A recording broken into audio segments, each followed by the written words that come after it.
행전 1장의 말씀입니다. 사도행전 1장 우리 6절부터 11절까지 말씀입니다. 사도행전 1장 6절부터 11절까지입니다. 우리 한 절씩 교독하겠습니다. 그들이 모였을 때에 예수께 여쭈어 이르되 주께서 이스라엘 나라를 회복하심이 이때니이까 하니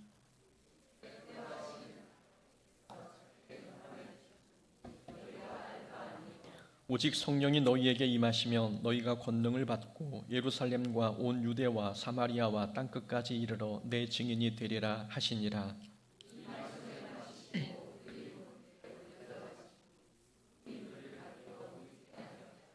올라가실 때에 제자들이 자세히 하늘을 쳐다보고 있는데 흰옷 입은 두 사람이 그들 곁에 서서 이르되 갈릴리 사람들아 어찌하여 서서 하늘을 쳐다보느냐? 너희 가운데서 하늘로 올려지신 이 예수는 하늘로 가심을 본 그대로 오시리라 하였느니라. 아멘. 오늘 사도행전 1장 6절부터 11절까지 말씀 통해서 성령이 우리에게 임하시면 이란 제목으로 말씀 함께 나눕니다. 2007년도에 출간된 오두막이라고 하는 기독교 소설이 있습니다. 예전에 잠깐 언급했던 적이 있는 걸로 기억이 됩니다. 이 오두막 책은 선교사 아들인 윌리엄 폴 영의 첫 번째 소설책입니다. 소설책이긴 한데 읽다 보면 책 내용이 허구가 아니라 실화라는 착각을 불러일으킬 만큼 책이 감동적이고 현장감 있게 쓰여졌습니다.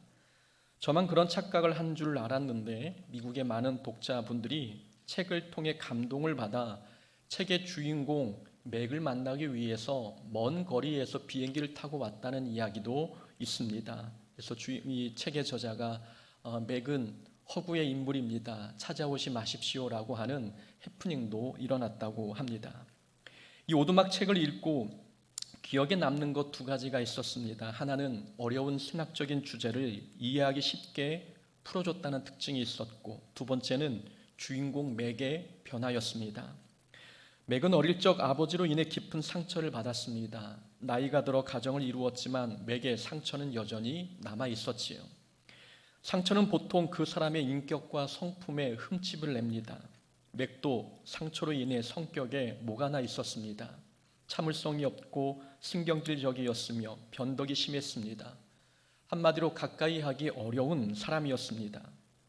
하루는 맥이 자녀들과 함께 캠핑을 갔습니다. 그러나 캠핑장에서 맥의 6살 난 딸이 납치당했고 살해된 채로 발견되었습니다. 맥은 어릴 때 받은 상처도 지워지지 않아 주기적으로 생채기가 올라왔는데 또다시 딸의 죽음으로 큰 상처를 입었습니다. 그의 성격이 더 좋아질 리 없었지요. 그러던 중 하나님께서 맥을 만나 주셨습니다. 맥이 하나님과 예수님 그리고 성령님과 대화하는 장면은 눈물이 날 정도로 감동적입니다. 책의 이야기가 마무리될 때쯤 맥에게 일어난 변화가 있었습니다. 바로 맥의 인격과 성품의 변화였습니다. 하나님과의 만남을 통해 맥은 완전히 다른 사람이 되었습니다. 딸을 잃은 큰 슬픔을 겪었는데도 맥의 성품은 너그러워졌고 부드러워졌으며 인내심이 있고 따뜻해졌습니다. 맥은 딸을 살해한 범인을 용서해 주었고 자신에게 상처 준 가족들과도 관계를 회복했습니다. 맥의 변화를 보면서 이런 모습이 성령 충만이겠구나 하는 생각이 들었습니다. 성령 충만이란 인격적인 사람이 되는 것입니다.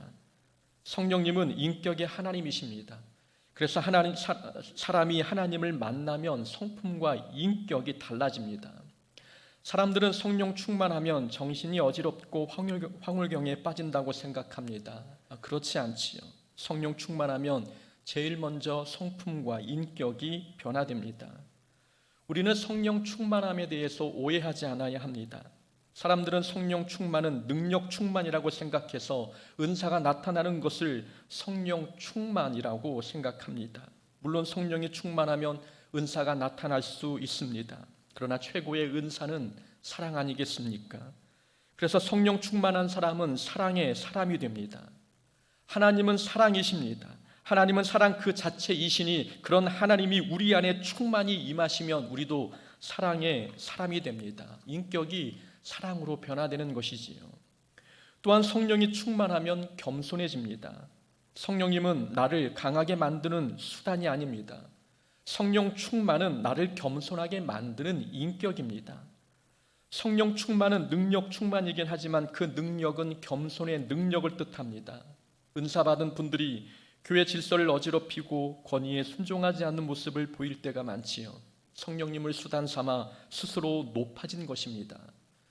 그러나 성령 충만함은 절대 교만으로 나타나지 않습니다.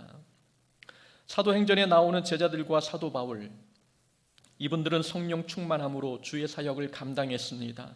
놀라운 일을 행하면서 그들은 교만하지도 않았고 사랑과 겸손, 섬김과 헌신의 모습을 보여주었습니다. 성령 충만함은 이렇게 겸손의 열매로 나타납니다. 예수님께서는 5절에서 말씀하기를 요한은 물로 세례를 베풀었으나 너희는 몇 날이 못되어 성령으로 세례를 받으리라 말씀하셨습니다. 예수님은 성령 세례를 요한의 물 세례와 비교하셨습니다. 이건 성령 세례가 요한의 물 세례와 서로 다르다는 걸 말씀하시는 게 아닙니다. 물 세례와 성령 세례의 비슷한 점을 설명하신 것이고 요한의 물 세례를 통해서 성령 세례가 무엇인지를 간접적으로 설명하신 것입니다. 요한의 물 세례는 어떻습니까? 사람이 물 속에 완전히 들어갔다가 나오는 세례 아닙니까? 사람이 완전히 잠기는 겁니다. 성령 세례란 우리가 성령 하나님께 완전히 잠기는 것입니다.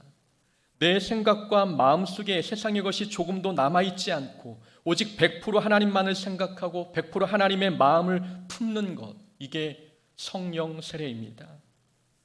성령 충만은 옷만 거룩한 옷으로 갈아입는 게 아닙니다. 성령 충만은 우리가 다시 태어나는 것입니다. 그래서 기독교에서 말하는 변화는 존재의 변화입니다. 이것을 신학적인 용어로 거듭남이라고 이야기합니다. 우리가 성령 하나님께 푹 잠기게 되는데 어찌 옷만 젖겠습니까? 우리의 인격과 우리 생각과 우리 삶 전체가 성령으로 적셔지는 것입니다. 우리의 모든 것이 변화되는 것, 이것이 성령 충만입니다. 하나님의 일은 이렇게 변화된 사람들이 해야 되는 것입니다. 거듭난 자들만이 하나님의 거룩한 사명을 감당할 수 있습니다. 그래서 예수님께서는 제자들에게 성령님을 기다리라고 말씀하셨습니다. 성령님을 기다려야 하는 이유는 사명을 감당하기 전에 먼저 변화되어야 한다는 말씀을 주는 것입니다. 성령님을 기다리라는 말씀, 성령으로 먼저 변화받으라는 뜻입니다. 수많은 사람을 구원해야 할 중차대한 사역이 있어도 사역에 먼저 뛰어들지 말고 너부터 변화되라는 말씀입니다. 우리가 성령으로 변화돼야 이를 통해 하나님께 영광을 올려드릴 수 있습니다. 거룩한 사명을 감당하며 이 사명을 통해 하나님께 영광을 올려드릴 수 있는 것, 성령 충만한 사람들이 할 수 있는 일입니다. 그러나 변화되지 않고 일하는 사람은 하나님의 일이 자기 영광이 됩니다. 하나님의 일이 자기 성공을 위한 수단이 됩니다. 하나님의 일을 바르게 하기 위해서 우리는 먼저 성령으로 변화되어야 합니다. 오직 성령이 너희에게 임하시면 너희가 권능을 받고 예루살렘과 온 유대와 사마리아와 땅끝까지 이르러 내 증인이 되리라. 이 8절 말씀은 사도행전 전체의 주제 성구입니다. 오늘 8절 말씀은 우리에게 왜 성령을 예수님께서 보내주셨는지, 우리가 또 성령님을 왜 받아야 되는지 말씀해 주고 있습니다. 우리 첫 번째로 성령님을 우리에게 보내주신 이유, 그것은 은사를 자랑하지 않고 증인된 삶을 살도록 하기 위함입니다. 성령 충만은 자기에게 주어진 은사를 자랑하지 않습니다. 성령 충만한 사람은 자기에게 주어진 은사를 도구 삼아 하나님을 증거하는 삶을 살아갑니다. 성령님이 우리에게 오시면 여러 능력과 그리고 은사가 나타납니다. 그러나 어떤 사람들은 자기에게 주어진 은사를 자랑하는 도구로 삼습니다. 은사는 자랑하라고, 우리 목에 힘을 주라고 예수님께서 우리에게 주신 것이 아닙니다. 하나님께서 성령님을 주신 이유는 예수님의 증인으로 살도록 하기 위함입니다. 이 증인은 법률 용어입니다. 증인은 법정에서 본인이 직접 겪었거나 목격한 사건과 정보를 진술하는 사람입니다. 증인의 진술은 사실 여부를 가리는데 매우 중요한 역할을 합니다. 증인의 진술에 따라 거짓이 사실이 되기도 하고 사실이 거짓으로 밝혀지기도 합니다. 예수님께서 이런 법률 용어를 사용하셔서 우리에게 증인이 되라 말씀하셨습니다. 증인이 되라. 그만큼 우리의 삶이 복음을 전파하는데 매우 중요한 역할을 한다는 뜻입니다. 곧 우리의 삶에 복음 전파의 성패가 달려 있습니다. 증인된 우리 삶에 따라서 예수님의 사랑이 진짜인지 가짜인지 밝혀진다는 말씀입니다. 그러니 아무렇게나 살지 말고 성령 충만함을 받아 증인된 삶을 살라고 말씀하셨습니다. 우리가 증언해야 할 내용은 예수님의 십자가의 죽음과 부활입니다. 예수님의 십자가 죽음은 대속의 사랑을 보여줍니다. 우리가 받아야 할 심판을 예수님께서 대신 받으셨습니다. 우리가 예수님의 십자가 사랑을 증언하려면 우리는 어떻게 살아야 합니까? 낮은 자리에 서야 합니다. 섬겨야 하고 희생해야 합니다. 다른 사람의 십자가를 대신 지어주는 일도 감당해야 합니다. 그런 삶이 증인된 삶이고 그래야 사람들이 우리의 삶을 보고 예수님의 대속의 사랑을 발견합니다. 우리가 높은 자리에 서려 하고 대접받으려 하며 희생하지 않으려 한다면 그런 삶으로 어찌 예수님의 십자가 사랑을 증명할 수 있겠습니까? 우리가 섬김을 받는 자리에 설수록 십자가의 사랑은 가짜라고 하는 사실로 사람들에게 알려질 것입니다. 또 우리가 증언해야 될 것 중에 또 하나 부활입니다. 예수님의 부활은 승리의 사건입니다. 예수님의 부활을 증언하던 이 제자들은 죽음 앞에서도 담대했습니다. 목숨이 걸린 상황에서 예수님을 부인하지 않았고 땅의 것에 욕심을 내지 않았습니다. 하늘의 상급을 얻기 위해 이 땅의 고난을 기쁨으로 감당했습니다. 그런 삶이 부활을 증언하는 자들의 삶이었습니다. 부활의 증인인 우리도 그와 같은 삶을 살아야 하지 않겠습니까?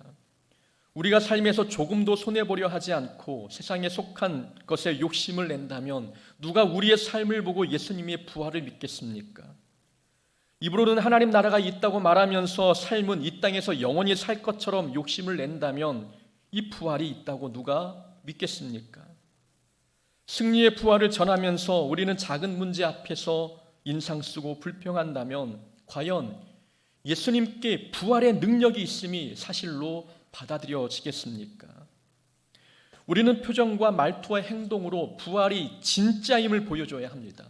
예수님의 사랑, 십자가의 사랑이 사실임을 우리는 삶을 통해서 증언해내야 되는 것입니다. 우리는 이 땅에서 예수님의 부활의 십자가와 죽음의 십자가를 증언하는 증인인 것입니다.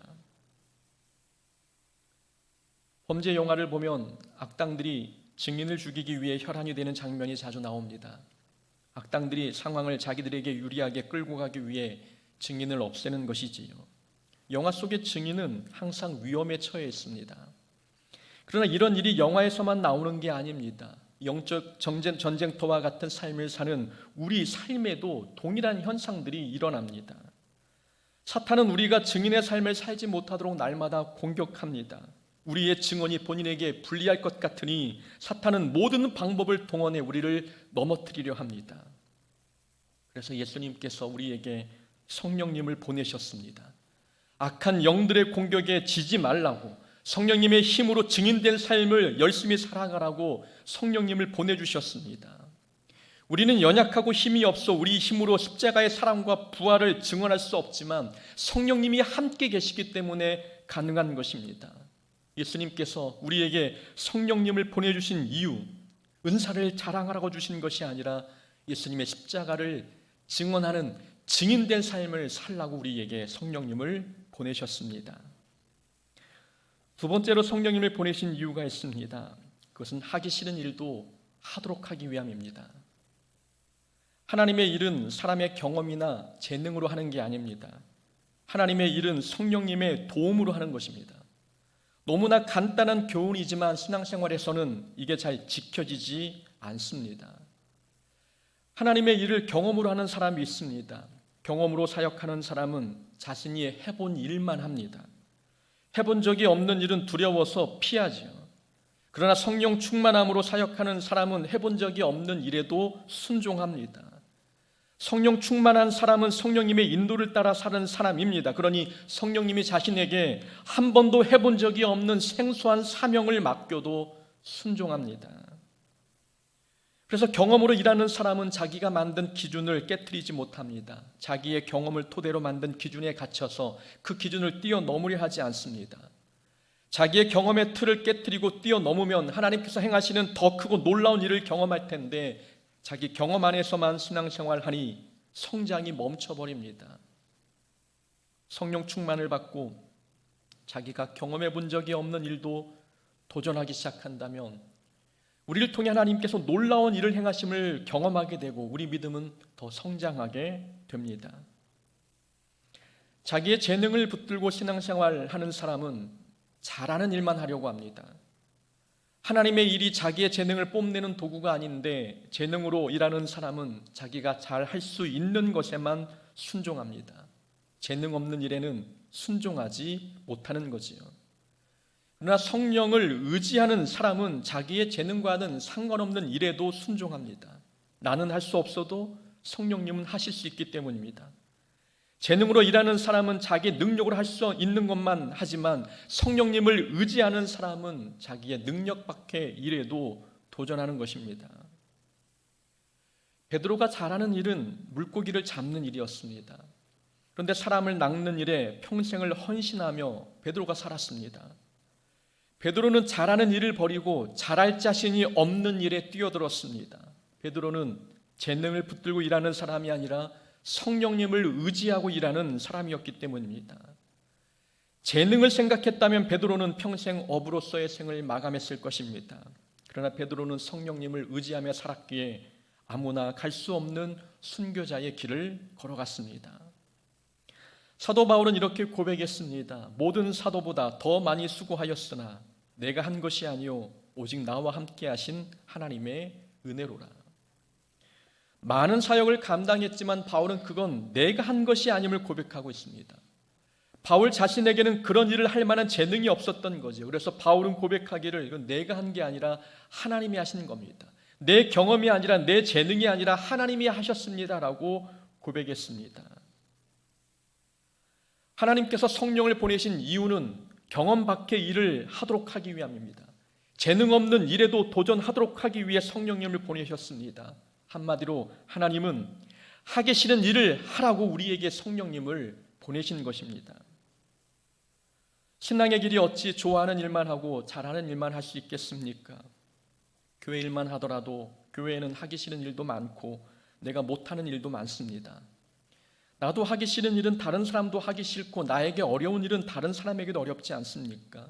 그래서 그런 일을 감당하려면 우리는 성령 충만함을 받아야 합니다. 그래서 교회에서 굳은 일을 많이 하는 사람들은 늘 성령 충만해 있습니다. 그런 일은 성령님이 함께하지 아니하시면 결코 할 수 없는 일이기 때문입니다.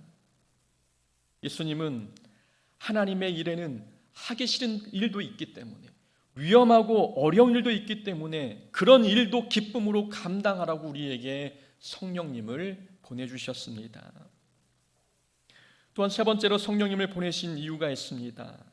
작은 일에 충성하고 가까운 사람부터 사랑하도록 하기 위해 우리에게 성령님을 보내셨습니다.